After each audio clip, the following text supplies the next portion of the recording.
Hi hello friends, good morning. Welcome to my channel DSP vlogs. ಇದು ಸೋಮವಾರದ vlog ಆಗಿರುತ್ತೆ. Time ಇವಾಗ 6 ಗಂಟೆ ಆಗಿದೆ. ನನ್ನ ಮಗ ಕೂಡ ಮಲಗಿದ್ದಾನೆ. ಸೊ ಬೇಗ ಬೇಗ ಎಲ್ಲ ಕೆಲಸ ಮುಗಿಸ್ಕೊಳ್ಳೋಣ ಅಂತೇಳಿ ಮಾಡ್ಕೋತಾ ಇದ್ದೀನಿ. ಫಸ್ಟ್ ನಾನು ಬಾಗಿಲೆಲ್ಲ ತೊಳೆದು ರಂಗೋಲಿ ಬಿಟ್ಕೊಬಿಡ್ತೀನಿ. ಯಾಕಂದರೆ ಅವನು ಎದ್ಬಿಟ್ರೆ ನನಗೇನು ಕೆಲಸನೂ ಮಾಡೋದಕ್ಕಾಗೋದಿಲ್ಲ. ಇವತ್ತು ಅವನಿಗೆ ಸ್ನಾನ ಕೂಡ ಮಾಡಿಸ್ಬೇಕು. ಸೊ ಸ್ವಲ್ಪ ಕೆಲಸ ಜಾಸ್ತಿನೇ ಇದೆ. ಹಾಗಾಗಿ ಆದಷ್ಟು ಬೇಗ ಎಲ್ಲ ಮುಗಿಸ್ಕೊಳ್ಳೋಕೆ ಟ್ರೈ ಮಾಡ್ತಾಯಿದ್ದೀನಿ. ಬಾಗಿಲು ತೊಳೆದು ರಂಗೋಲಿ ಬಿಟ್ಟು ಕಿಚನಿಗೆ ಬಂದೆ. ಒಂದು ಗ್ಲಾಸ್ ಬಿಸಿನೀರು ಮಾಡ್ಕೊಂಡು ಕುಡಿತಾಯಿದ್ದೀನಿ. ಖಾಲಿ ಹೊಟ್ಟೆಯಲ್ಲಿ ಬಿಸಿನೀರು ಕುಡಿಯೋದ್ರಿಂದ ತುಂಬಾ ಒಳ್ಳೆಯದಂತ ಹೇಳ್ತಾರೆ. ನೀವು ಕೂಡ ಟ್ರೈ ಮಾಡಿ. ನಾವು ಫ್ಯಾಟ್ ಕಮ್ಮಿ ಮಾಡೋದಕ್ಕೂ ಇದು ತುಂಬಾ ಹೆಲ್ಪ್ ಮಾಡುತ್ತೆ. ಸೊ ಎಲ್ಲರೂ ಎದ್ದ ತಕ್ಷಣ ಒಂದು ಗ್ಲಾಸ್ ಬಿಸಿನೀರು ಕುಡೀರಿ. ಹಾಗೆ ಕಿಚನೆಲ್ಲ ಕ್ಲೀನ್ ಮಾಡ್ಕೊತಾ ಇದ್ದೀನಿ. ನೈಟ್ ಕಿಚನ್ ಕ್ಲೀನ್ ಮಾಡಿರಲಿಲ್ಲ, ಟಯರ್ಡ್ ಆಗಿತ್ತು ಅಂತೇಳಿ ಹಾಗೆ ಮಲ್ಕೊಬಿಟ್ಟೆ. ಬೆಳಗ್ಗೆ ಎದ್ದು ಪಾತ್ರೆ ಎಲ್ಲ ತೊಳ್ಕೊತಾ ಇದ್ದೀನಿ. ನನ್ನ ಮಗ ಒಂದು ಸಣ್ಣ ಗ್ಲಾಸ್ ಬಿದ್ದರೂ ಕೂಡ ಎದ್ಬಿಡ್ತಾನೆ. ಅದೇ ಥರ ಅವನು ಎದ್ದ. ಸ್ವಲ್ಪ ಸೌಂಡ್ ಮಾಡಿದೆ ಅಂತೇಳಿ ಓಕೆ ಇನ್ನೇನು ಮಾಡೋದು ಅಂತೇಳಿ ಅವನು ಎಬ್ಬಿಸ್ಕೊಂಡು ಆಯಿಲ್ ಮಸಾಜ್ ಮಾಡ್ತಾಯಿದ್ದೀನಿ. ನೀರೆಲ್ಲ ಬೆಳಗ್ಗೆನೇ ಕಾಯಿಸಿಟ್ಟಿದ್ದೆ. ನಾನು ಅವನಿಗೆ ಗೀಝರ್ ಸ್ನಾನ ಮಾಡಿಸೋದಿಲ್ಲ, ಒಲೆ ಉರಿಯೋಕ್ಕೇ ಸ್ನಾನ ಮಾಡಿಸೋದು. ನಾನು ಅವನಿಗೆ ವಿಷ್ಣು ತೈಲ ಅಂತೇಳಿ ಯೂಸ್ ಮಾಡ್ತಾಯಿದ್ದೀನಿ, ಬಾಲ ವಿಷ್ಣು ತೈಲ ಅಂತೇಳಿ. ಅವನು ಹುಟ್ಟಿ 6 ತಿಂಗಳು ತನಕ ಲಾಲ್ ತೈಲ ಯೂಸ್ ಮಾಡ್ತಿದ್ದೆ. ಆಫ್ಟರ್ 6 ಮಂತ್ ನಾನು ಇವಾಗ ಅವನಿಗೆ ಬಾಲ ವಿಷ್ಣು ತೈಲ ಅಂತ ಯೂಸ್ ಮಾಡ್ತಾಯಿದ್ದೀನಿ. ನಿಮ್ಮ ಮನೇಲೂ ಪುಟಾಣಿ ಪಾಪು ಇದ್ದರೆ ಒಂದು ಸಲ ಟ್ರೈ ಮಾಡಿ.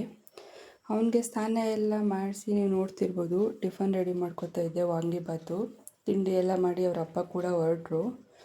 ಮತ್ತು ಮಧ್ಯಾಹ್ನದಿಂದ ವಿಡಿಯೋ ಕಂಟಿನ್ಯೂ ಮಾಡಿದೆ. ಆಲ್ಮೋಸ್ಟ್ 2 ಗಂಟೆ ಆಯ್ತಾ ಬಂತು. ನನ್ನ ಮಗ ಕೂಡ ಆವಾಗ ಎದ್ದ.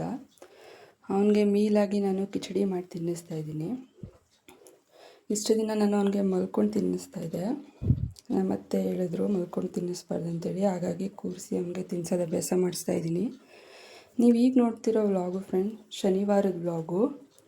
ಸೊ ಷಷ್ಠಿ ಹಬ್ಬದ್ದು. ಬೇಗ ಬೇಗ ಎಲ್ಲ ಕೆಲಸ ಮಾಡಿ ಅವತ್ತು ಕೂಡ ಪೂಜೆ ಎಲ್ಲ ಮುಗಿಸಿ ದೇವಸ್ಥಾನಕ್ಕೆ ಹೋಗಿ ಬಂದ್ವಿ. ನಾನು ವೀಡಿಯೋ ಎಲ್ಲ ಮಾಡಿ ಇಟ್ಕೊಂಡಿದ್ದೆ, ಬಟ್ ಅಪ್ಲೋಡ್ ಮಾಡೋಕ್ಕಾಗಿರಲಿಲ್ಲ. ಅದಕ್ಕಾಗಿ ಈ ವಿಡಿಯೋ ಜೊತೆನೇ ಕೊಲಾಬ್ ಮಾಡ್ತಾಯಿದ್ದೀನಿ. ಆದಷ್ಟು ನನ್ನ ಮಗನಿಗಾದ್ರೂ ಹಿಂದಿನ ದಿನ ಕೋಲ್ಡ್ ಇತ್ತು. ಸೊ ಪ್ಯಾಕ್ ಮಾಡಿಕೊಂಡೇ ಹೊರಟ್ವಿ. ದೇವಸ್ಥಾನ ಅಂತೂ ತುಂಬ ಅಂದರೆ ತುಂಬಾ ರಶ್ ಇತ್ತು. ಪೂಜೆ ಮಾಡೋಕ್ಕೆ ಕೂಡ ಸರಿಯಾಗಿ ಆಗಲಿಲ್ಲ. ಹೇಗೋ ಕಷ್ಟಪಟ್ಟು ಮುಗಿಸ್ಕೊಂಡು ಬಂದ್ವಿ. ಪ್ರಸಾದ ಕೂಡ ಕೊಡ್ತಾಯಿದ್ರು. ಎಲ್ಲ ಇಸ್ಕೊಂಡು ಮನೆಗೆ ಬಂದ್ವಿ. ಮನೆಗೆ ಬರ್ತಿದ್ದಂಗೆ ನನ್ನ ಮಗನಿಗೆ ಏನಾದ್ರು ಮಾಡಿ ತಿನ್ಸೋಣ ಅಂಥೇಳಿ ಈ ರೆಸಿಪಿ ಮಾಡ್ತಾಯಿದ್ದೀನಿ. ಇದೊಂದು ಬೆಸ್ಟ್ ರೆಸಿಪಿ ಅಂತಲೇ ಹೇಳ್ಬೋದು ನಿಮ್ಮ ಪಾಪುಗೆ. ನಾನು ಇದನ್ನು ಮಾಡೋದಕ್ಕೆ ಅರ್ಧ ಕಪ್ಪಷ್ಟು ಅವಲಕ್ಕಿ, ಡ್ರೈ ಫ್ರೂಟ್ಸ್ ಮತ್ತು 2ರಿಂದ 3 ಹಸಿ ಖರ್ಜೂರ ಯೂಸ್ ಮಾಡ್ತೀನಿ. ನೀವು ಎಲ್ಲ ಥರ ಡ್ರೈ ಫ್ರೂಟ್ಸ್ನೂ ಯೂಸ್ ಮಾಡ್ಬೋದು. ನಾನು ಇದಿಷ್ಟು ನೈಟೇ ನೆನೆಸಿಟ್ಬಿಡ್ತೀನಿ.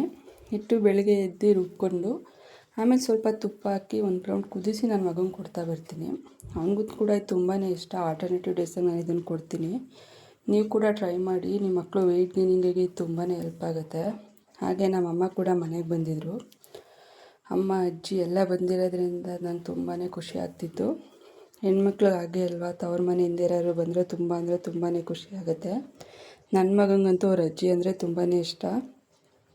ಅಮ್ಮ ಒಂದು 3 ಅವರ್ ಇದ್ದು ಹೊರಟೋಗ್ಬಿಟ್ರು. ನನ್ನ ಮಗ ಅವ್ರು ಹೋದ್ಮೇಲೆ ಹಠ ಮಾಡ್ತಿದ್ದ ಹೊರಟೋದ್ರು ಅಂತೇಳಿ. ಸೊ ನನ್ನ ಹಸ್ಬೆಂಡ್ ಎತ್ಕೊಂಡು ಅವನ್ನ ಸಮಾಧಾನ ಮಾಡ್ತಾಯಿದ್ದಾರೆ. ಇದಾಗಿತ್ತು ಫ್ರೆಂಡ್ಸ್ ನನ್ನ ಕ್ಯಾಶುವಲ್ ಡೇ.